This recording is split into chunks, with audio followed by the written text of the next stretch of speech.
Okay? So, kunyari, sa database, puno na ba ang database? Paano ko malalaman? Normally, pag puno ang database, puno yan dahil wala ka ng storage. Paano malalaman storage mo? Kanina may kinuha akong command. df -h. Ito sa mga medyo expert na sa Linux, ito yung command, sudo df-h. So sasabihin sa'yo, ano ba used ko? Ito used ko. Ano ba available? Ito available ko.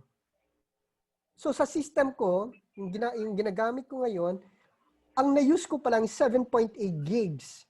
So meron pa akong 134 gigs na space. So sa palagay nyo, ilang taon nito na gagamitin?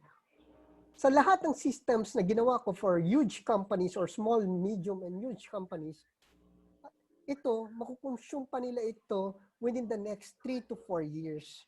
Huwag lang talagang may file na file system ang isinusupport mo o file upload sa malalaki. Pero kung data lang mismo, database lang mismo, kahit 10 taon, kakayanin nitong 134 gigs na ito, na space.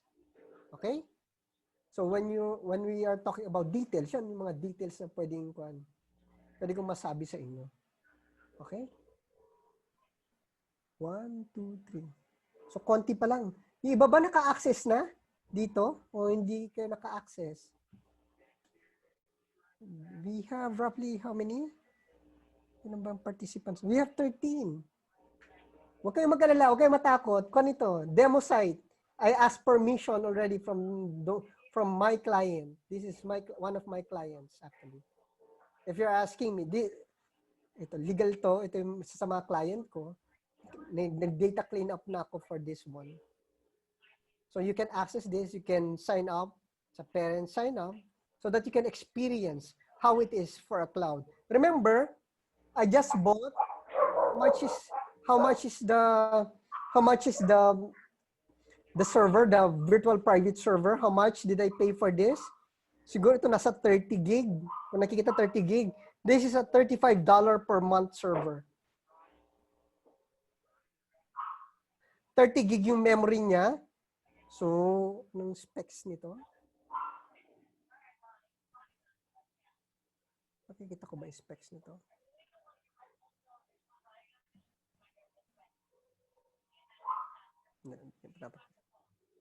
Ito.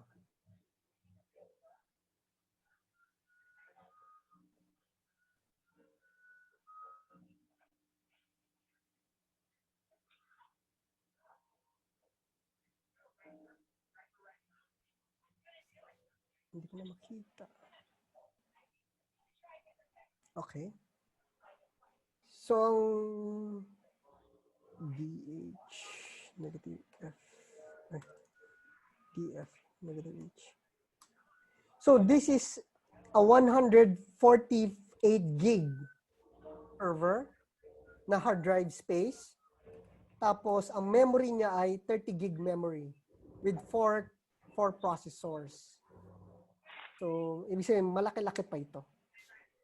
So, I'm just using this for, kunyari, school kayo, wala kayong server, ang mahal na server. How much is a server? Sabihin natin, mga 250 to 500,000 to have one server.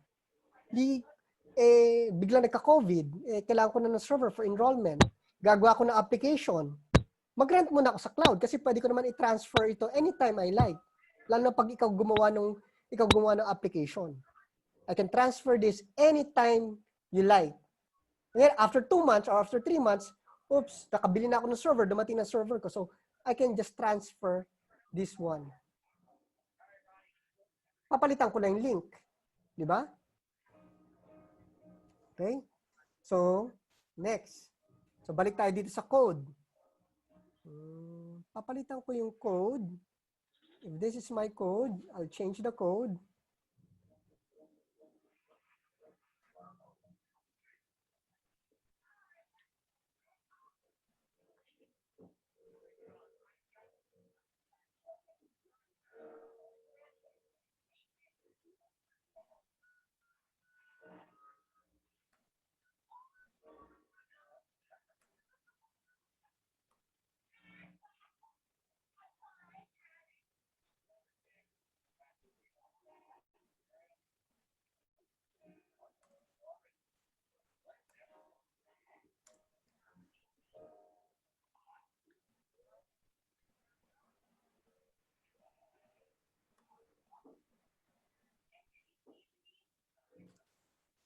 system dot current mules. Okay.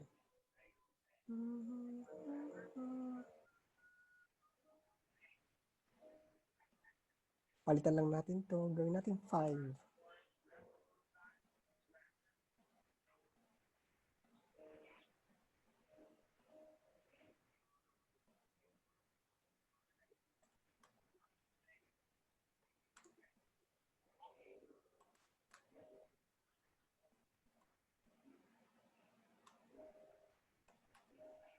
Okay.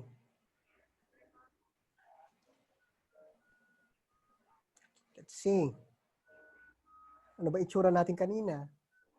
Saan ba tayo kanina?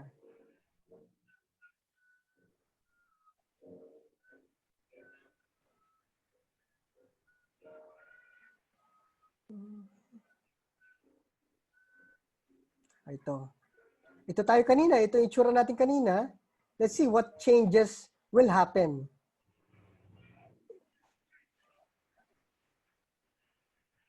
Tignan nga natin kung nagbago na. I-refresh ko lang. Ayaw. Kailangan ko rin i-run.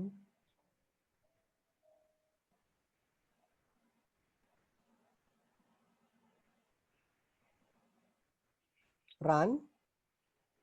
Tignan natin. Magra-run ba siya?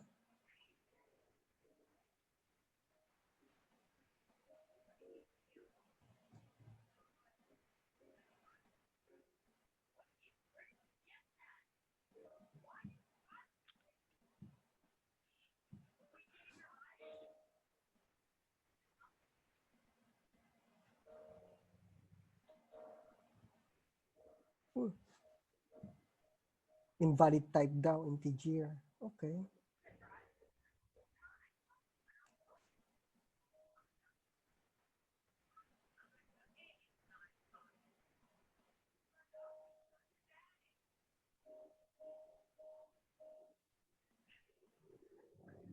Okay.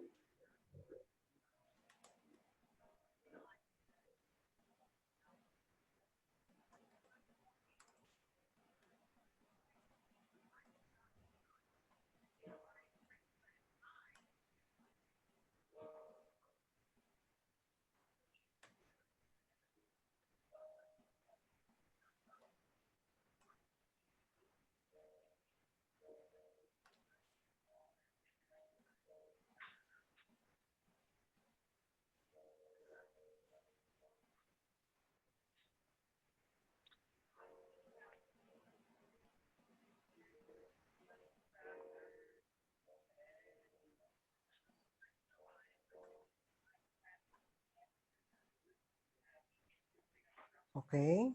Let's see.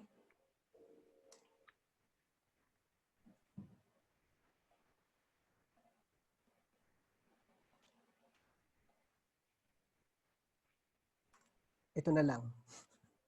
Ayaw eh. Okay. Gawin na lang daw natin long.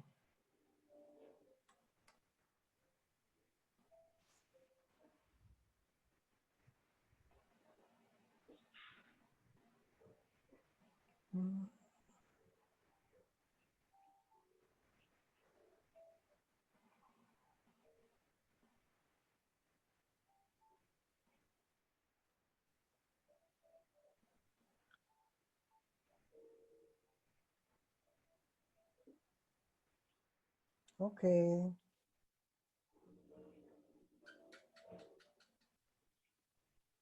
Okay.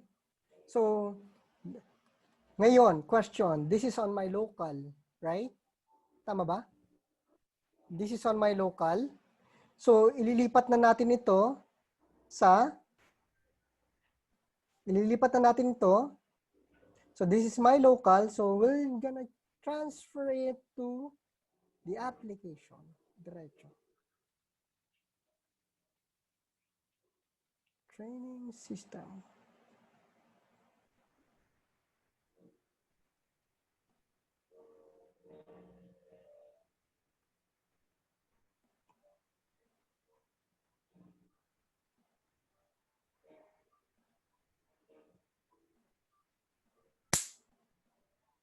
Hindi ko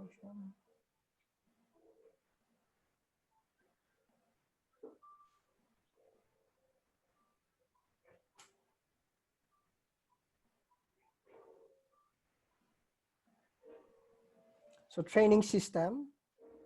So, ililipat ko lang siya dito. And today is 06/03/2020. So, uploading it to, sa ko ina-upload? Dito, sa server. Sa VPS sa server na pinurchase ko or na kinonfigure ko rin. So I'm transferring roughly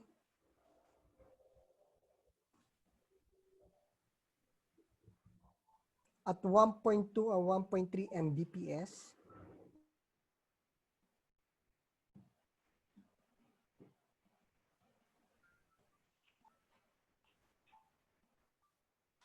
Medyo matagal lang yung pag-upload. Habang nag-uploads, any questions? May mga violent reactions ba? Hello? Wala eh. Talagang wala. Wala. Masyado na ba akong geek? Hello? Baka nakamute lahat. Nakamute ba lahat?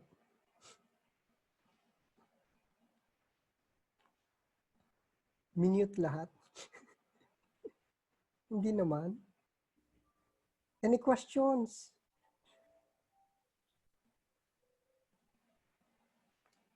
So what I'm doing now is ina-upload ko sa application server yung system na ginawa ko. Okay?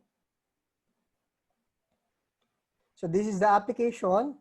Tapos na ba mag-upload? Yes. Tapos na mag-upload. So ang gagawin ko, may nakalagay na ako dati dyan. So nag-practice naman ako. So tatanggalin ko na siya.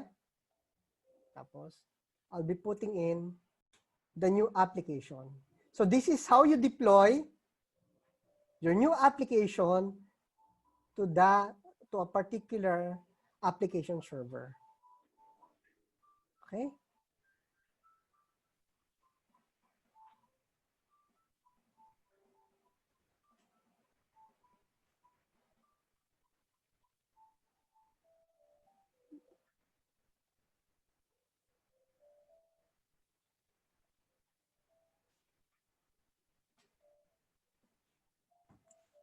Ito yung day-to-day. Normally, pag nagde-deploy ako, may date talaga. Para kung nagkamali ako, I can always roll back.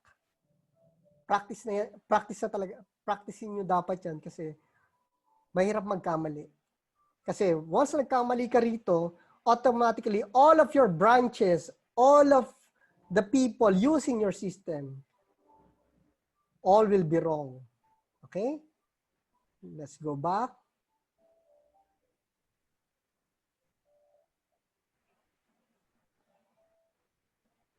Ano yung application name natin? Kung makikita nyo, Training V7. Papalitan natin yan.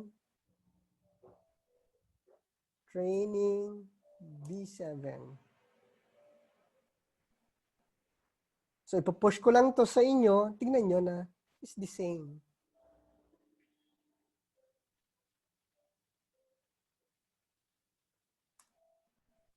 Okay? So, you can try that and it's the same. So, you can access that. Anyone can access that and it will be the same. The same applications for all.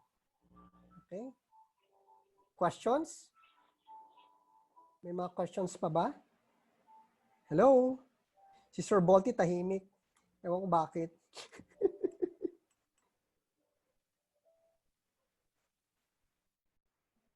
Nakita ko yung pangalan ni Sir Volty eh. Late na ako nakapasok, dito na nabutan. Hindi na ako makahabol. Ah, okay.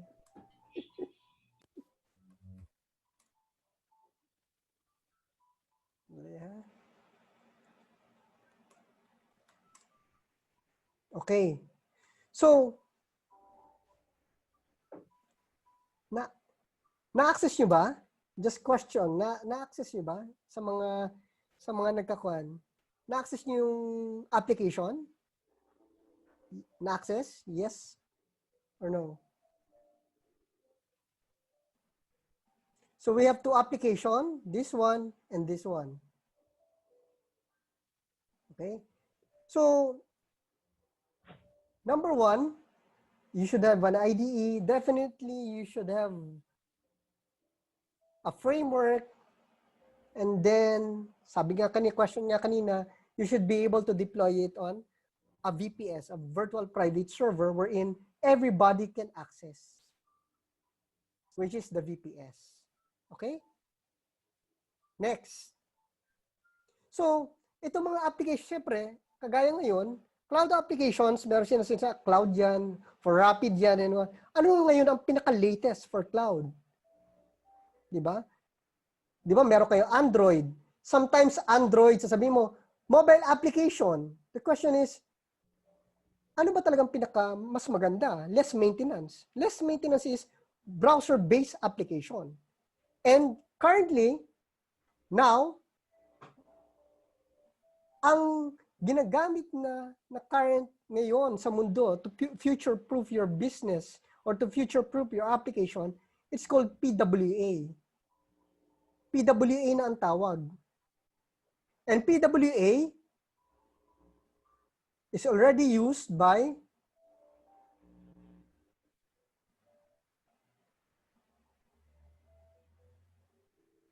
LinkedIn. Is already used by Google. Actually, Google announced that they will be using PWA. PWA na talaga ang gagamitin. Even Microsoft, even Apple. Yan ay magiging future sa application. Now, question. Actually, I already own a company, and bakit pa ako nasa MAAP? Kasi honestly, hindi talaga ako more on the design side. I'm not really on the design side or creative side. I'm more on the functional side. That's why I joined MAAP, because I know that MAAP, in the future, design matters. Innovation matters. Creativity matters. So what we are doing at MAAP actually is really creating our own identity and putting up our own digital presence to be able to be innovative, to be able to be creative, and just to have an identity in the cloud or in the digital age. You can also, just to sample yung mga ginagagawin namin in the future, you can visit this site. You can try this. You can try this on your mobile app or on your mobile using your browser, or you can use it, or you can use your desktop. You can try if you want to. Ipopost ko lang yung link. This is just a test site. Hindi pa ito yung live site na ng MAAP. Most probably magiging maap.com yan or whatever. Pero yan yung ginagawa namin. This is still work in progress for us.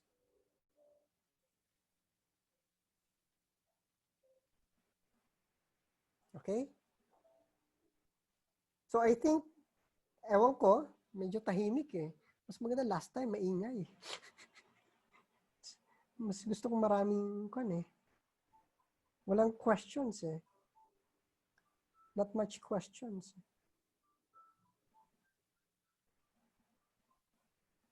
May mga questions ba? Questions? Questions? Anyone?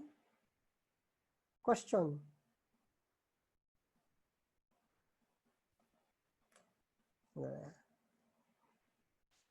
Wala nang question eh. Tingnan natin kung may activity. Ilan naka-login? Yeah, if you're actually shy to ask some questions, you can chat your question and then I'll read it for you.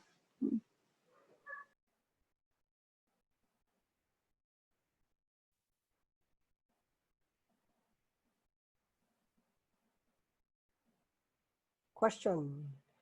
If something is in your mind, you can ask. I'll be here to answer.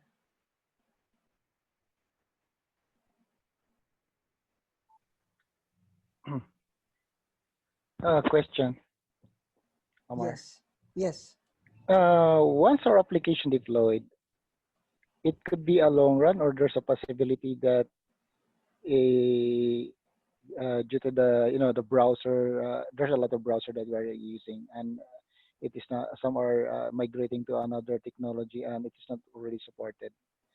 Uh, my question is, it is easy to to migrate into the new browser base, or maybe it's hard, there's a possibility na yung application natin ay magiging garbage na lang for few years dahil sa new updates ng mga browser.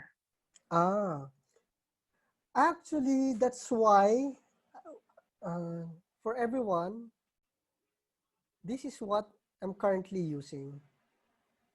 I'm using Vaadin framework. I'm using Vaadin from Vaadin since Vaadin 6, 7, 8, then 13, 10, 13. Hindi ko dinaanan 11 and 12. Then we have now 14. Ang experience ko talaga, this is Vaadin 7. This is Vaadin 7. And dito sa local ko, I still have Vaadin 6. This is Vaadin 6. Ira-run ko rin. Hindi ko lang pwedeng i-expose ito. Yan. So this is Vaadin 6. This is Vaadin 7. And this is Vaadin 14. So question, paano ko nag-change ako ng application? Nagbabago ba ako ng coding technique o coding style? Hindi po ako nagbabago ng coding technique and coding style. All of my coding technique and coding style, they are all in Java. That's why I love Java, because I code it once. Meron siyang backward compatibility sa lahat ng ginagawa ko. So even though I use the same code on a newer framework or a newer version, it will still run. It will still run as long as hindi sasabihin ni Oracle na may bayad na yan. Pero at this time, from Vaadin 8, 1.8, version 1.8 revision yata, or version 114 and below, alam ko wala pang bayad dyan or wala pang special kanyan. Pero beyond that, alam ko, flag, pag ginamit mo siya sa production, flag ka na ni Oracle. But you can still use OpenJDK. So, ibig sabihin, hindi masasayang yung mga code mo. Hindi nasayang yung code namin dito, hindi rin nasayang yung code namin dito, hindi rin nasayang yung code namin dito. So, walang nasayang na code actually. Sir, we have a question po. Yes.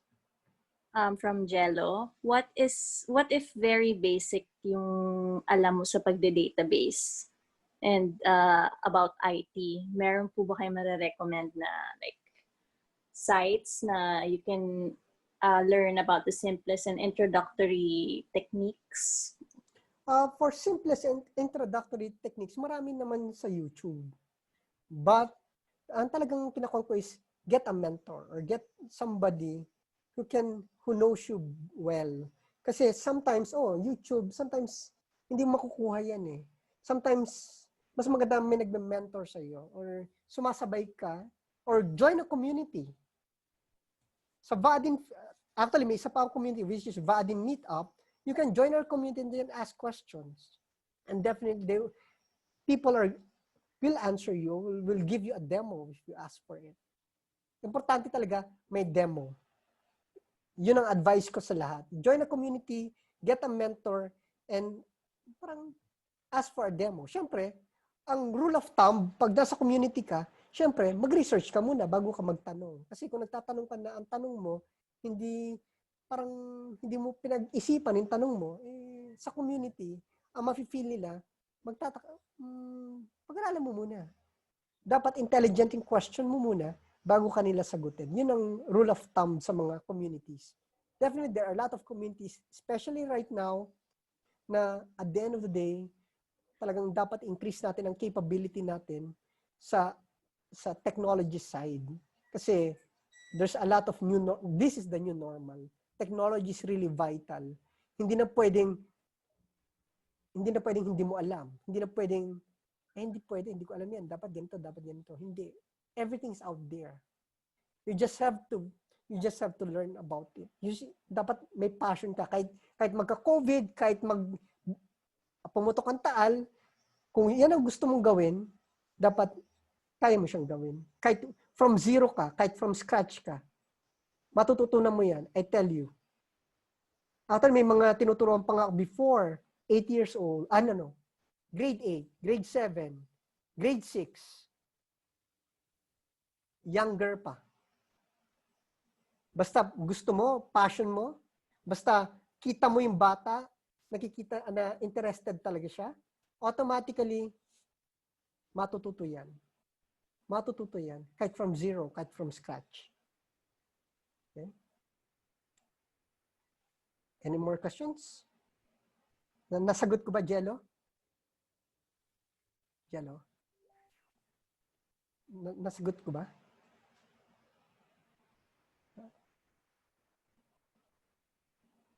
Yes daw po. Very shy si Jen. Very shy. Any more? Any more questions?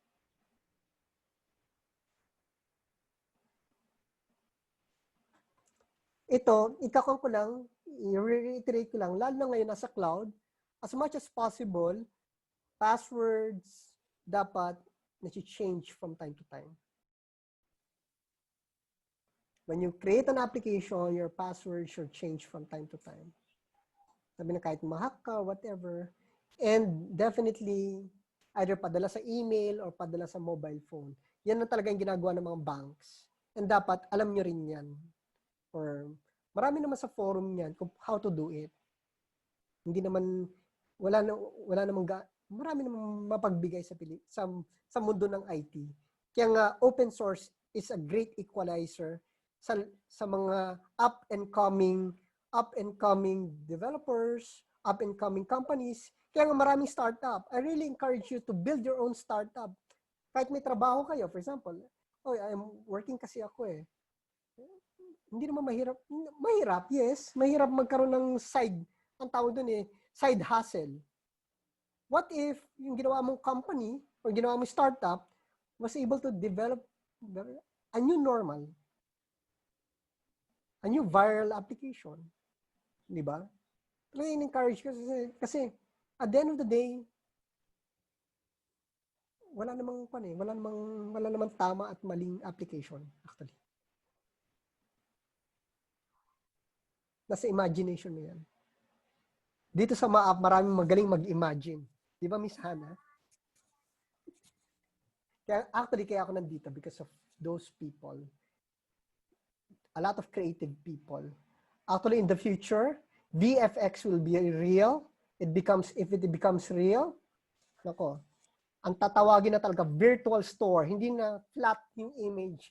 Kunyari, bibili ka sa Lazada, bibili ka sa Shopee, yung application, makikita mo flat picture. Yung pala, may illusion ng picture. Hindi mo pwedeng ma-twist, hindi mo pwedeng ma-turn. Maganda, yung product na twist mo, na turn mo, yung product nakikita mo talaga, to that smallest detail, makikita mo yung specs. Actually, dapat. Yun na yung magiging new normal sa development. Yun na yung magiging new normal sa application. So, mobile application will be gone in the next 2 to 3 years. Hindi na uso yan. Magiging ng PWA, actually. It's Progressive Web Apps. Yan ang mga susunod. And sa Maap, inuumpisahan na namin yan. Ito na yung site namin for that. Meaning, this application can be both mobile app and can be both desktop application. So hindi na siya dalawa. Hindi ka na magde-develop ng dalawang klaseng application just to cater to mobile and just to cater for for desktop. Isa pang makakatipid sila sa development. Instead, sasabihin, Android kasi ako iOS kasi ako Huawei ako 'Di ba? Huawei meron ng iba na hindi na siya parang part ng Android ecosystem, magkakaroon na siya ng ibang ecosystem for applications. So at the end, browser, kahit saan 'yan, it will run. Wala nang magre-restrict. No more restrictions.